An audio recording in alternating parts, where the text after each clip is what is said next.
Muitas pessoas têm tido seus sonhos destruídos pela falta de confiança absoluta em Deus. A Bíblia está repleta de exemplos de grandes sonhos cumpridos para a glória de Deus. Encontro com a Palavra é um programa escrito pelo Dr. Dick Woodward e narrado por Pastor Edson Bruno. Ouça e descubra verdades que lhe ajudarão no seu dia a dia. Com você, Pastor Edson Bruno.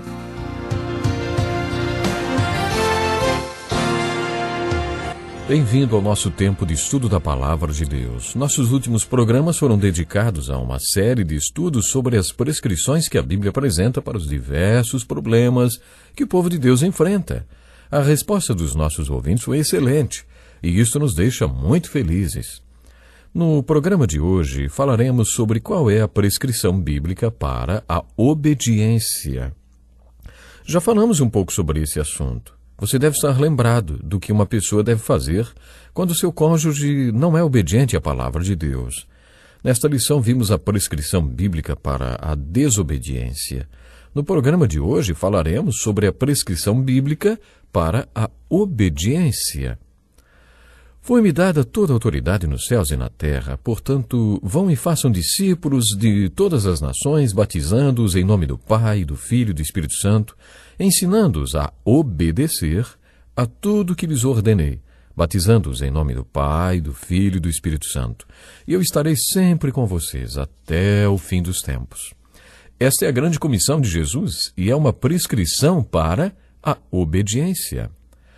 Os apóstolos sabiam muito bem disto. Cada um deles sabia que a grande comissão era para ser obedecida, não era alguma coisa para a igreja apenas crer. O que os apóstolos estavam fazendo quando encontraram Jesus pela primeira vez?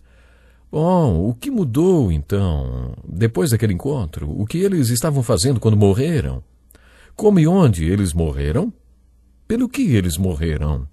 Se você fizer um estudo procurando as respostas a cada uma dessas perguntas, vai observar que a grande comissão significou uma prescrição para a obediência na vida deles. O apóstolo Paulo, na segunda carta aos Coríntios, capítulo 5, defendeu-se das acusações de ser excêntrico, de acordo com o que o original grego diz. Quer dizer, de acordo com o padrão deles, Paulo estava com o centro da sua vida deslocado.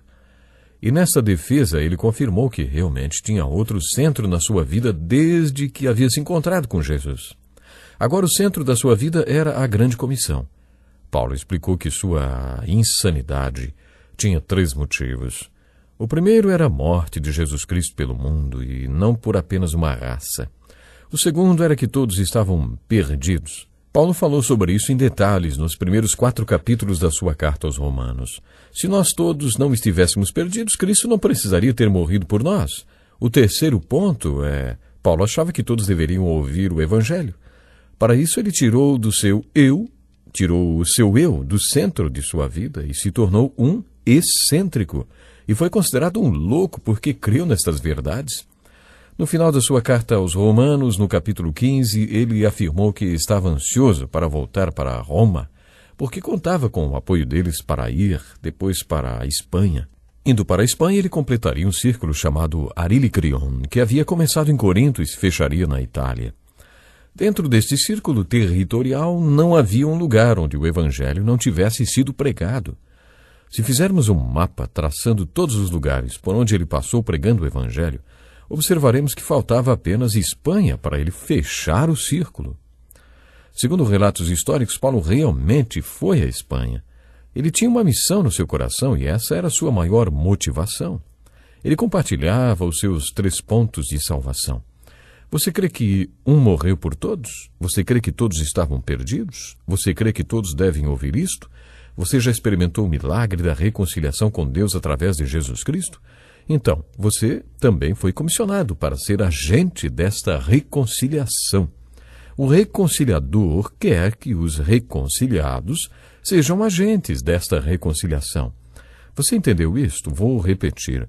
O reconciliador quer que os reconciliados sejam agentes desta reconciliação.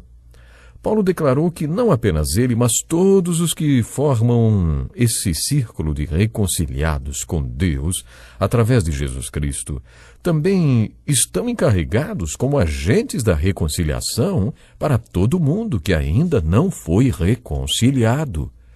Os apóstolos creram nesses 3 pontos absolutos e viveram para levar o Evangelho para o mundo inteiro. O resultado disto foi que, no ano 500 depois de Cristo, o cristianismo era a religião oficial em todo o mundo. Quando o poder reinante percebeu que não conseguia derrotá-los, resolveu aliar-se a eles e adotou o cristianismo como religião.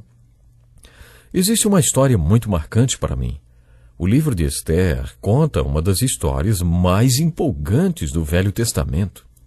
Essa história é uma ilustração do propósito da igreja. Você deve se lembrar dela. O primeiro-ministro Amã convenceu o imperador a decretar o dia 28 de fevereiro como o dia em que todos os judeus do Império Persa seriam mortos. Aconteceu que nos dias 23 de julho, Amã foi enforcado. Agora eles tinham 6 meses para criar um novo decreto, que anulasse o antigo decreto do imperador, que não podia ser revogado, e colocá-lo em vigor. O novo decreto emitido era um decreto de vida. Os judeus poderiam enforcar os seus inimigos no dia 28 de fevereiro, mas os judeus tinham um problema. Eles tinham que espalhar a notícia desse decreto. Eles tinham apenas 6 meses para anunciá-lo para todas as 127 províncias do império. E naquele tempo, eles não podiam contar com o telefone, fax, a internet, avião, nada. Somente camelos e jumentos. Mesmo contando com apenas estes recursos, eles conseguiram. O que os motivou a cumprir essa tarefa em 6 meses, pensando que depois de 2000 anos a Igreja de Jesus Cristo ainda não fez isto? Acho que é muito fácil de explicar. Do mesmo jeito que o apóstolo Paulo, eles tinham plena convicção daquele decreto. Eles tinham certeza que todos os judeus morreriam no dia 28 de fevereiro se eles não anunciassem o decreto de vida para todos os judeus condenados.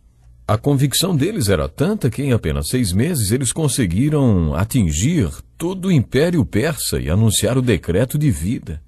Agora me digam, por que não conseguimos nós levar o Evangelho para os perdidos do mundo?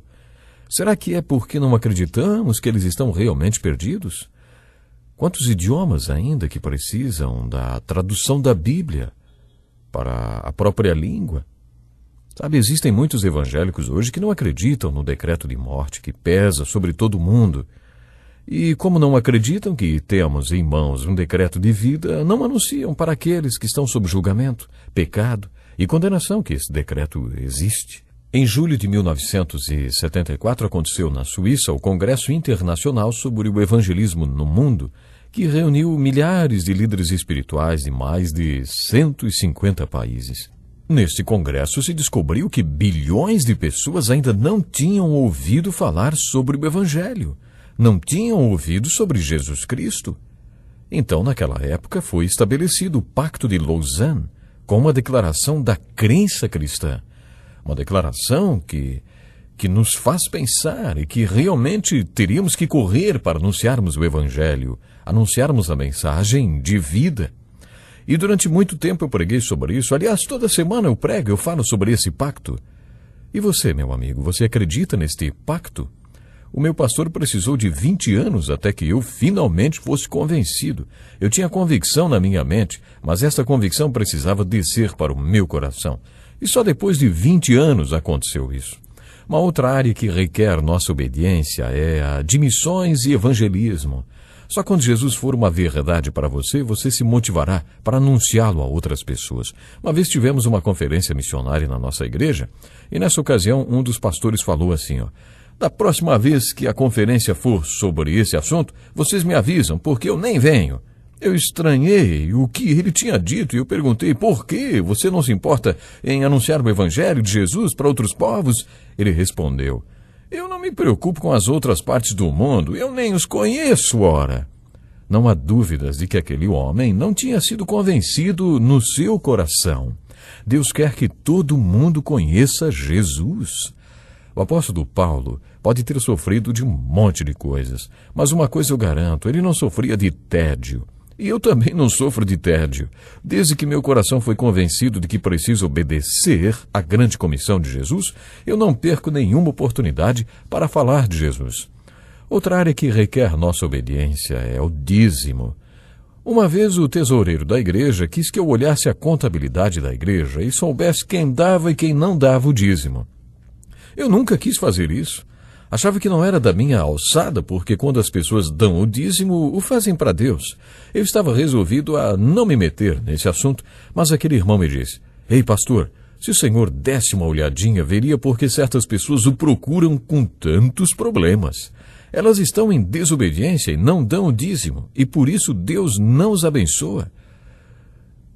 Eu resolvi realmente olhar aquela lista. E aí descobri porque tanta gente me procurava para pedir conselho e porque estavam com problemas grandes. Jesus falou sobre o dízimo no capítulo 16 do Evangelho de Lucas, dizendo que devemos usar o dinheiro do ímpio de tal maneira que façamos amigos na eternidade. Em outras palavras, devemos usar nosso dinheiro como um agente de reconciliação. Você deve usar o seu dinheiro para levar o Evangelho para os que estão perdidos. Se você usar o dinheiro do mundo para fazer isso, Deus vai abençoá-lo com tesouros verdadeiros. Mas se você retiver, Ele também vai reter as bênçãos do céu, de forma que elas não vão chegar até você. Talvez você esteja enfrentando problemas atrás de problemas.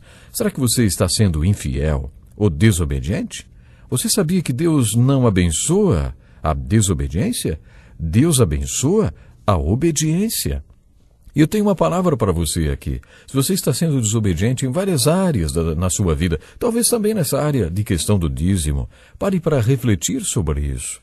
E faça um pacto com Deus. A partir de agora, corra à sua igreja. Isso, vá, dê o seu dízimo, porque Deus estará abrindo as portas do céu para lhe abençoar.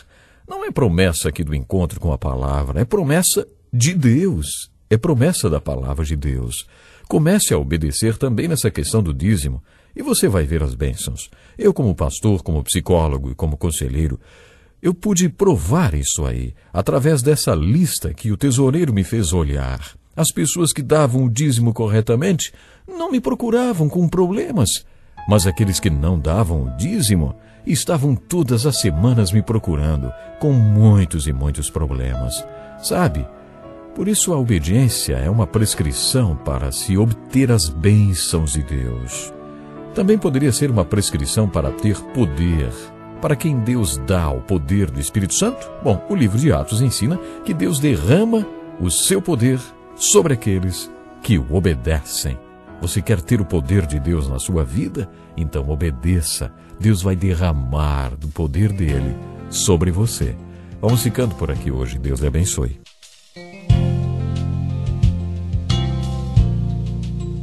Que lição importantíssima. Obrigado, pastor Edson Bruno. Prezado ouvinte, coloque em prática o que você ouviu aqui.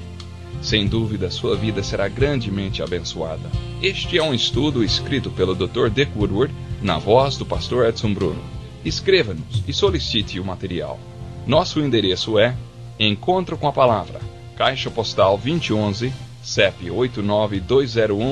89201-970, Joinville, Santa Catarina. Até o nosso próximo encontro com a palavra.